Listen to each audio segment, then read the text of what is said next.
All right, let's dive into a story that starts out as a simple rumor, but wow, it quickly spirals into an all-out war. A war fought between fans, their agencies, and two of the biggest K-pop stars on the entire planet. Let's get into it. And that's really the key question here, isn't it? It gets right to the heart of this incredibly unique, super high-stakes relationship between K-pop idols and their fans. And believe me, this story is the perfect case study. So on the surface, this sounds like a familiar story, right? But you have to understand, in the world of K-pop, the stakes are they're exponentially higher, especially when you're talking about these two people.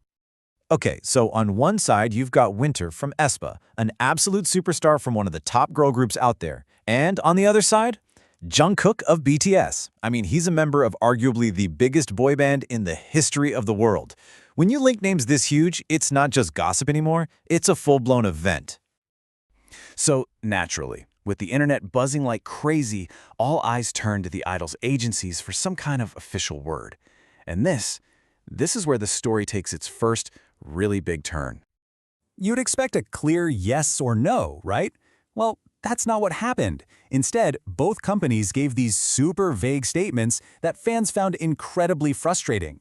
That lack of clarity, it didn't calm the storm. It was like pouring gasoline on the fire, creating this vacuum that was just immediately filled with fan anger.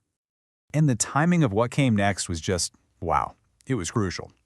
Right after those vague statements, aespa's official account posts this, a link to a music playlist. Now for the company, this was probably just some content they had scheduled.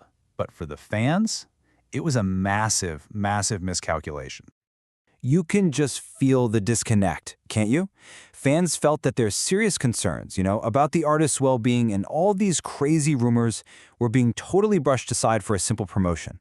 To them, this wasn't just a misstep. It felt like a total sign of disrespect.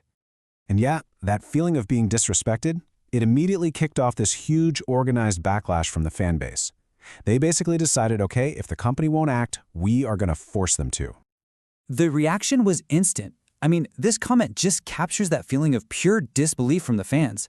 They're thinking, we're in the middle of a crisis here, and this is the company's response? It just felt completely tone-deaf. So that initial shock very quickly turned into organized action. Fans started mobilizing, using hashtags, demanding that the agency do its most basic job, protect its artist and pursue legal action against the rumor mongers. And eventually, all that frustration just boiled over into blunt, direct messages like this one. Fans felt the agency was failing at its most fundamental duty, and they were not shy about calling them out on it very publicly. But here's the thing. This was only the public part of the story. Okay, this is where the story gets way, way more complicated. The whole situation was about to completely explode, all thanks to a leak from a very private and very, very dedicated part of the fandom. Now, to really get what happens next, you need to know what a fan site is. These aren't just casual fans, not even close. These are people who invest huge amounts of their own time and money to follow idols around the world, take these incredible, professional quality photos, and organize huge support projects. They're a really core part of the whole fandom ecosystem. And that's when it happened. A series of messages, supposedly from a private chat between some of Winter's most well-known fan sites, got leaked online. And what was in that chat changed the entire conversation. This was the first bombshell. One fan site is claiming they saw Jungkook on the very same flight as aespa. And remember, this isn't some random anonymous comment. This is a claim from someone whose entire purpose is to be exactly where the idols are. And this message, this one really reveals the deep sense of personal and financial investment. The fan site isn't just disappointed, they feel like their money and their effort were completely wasted.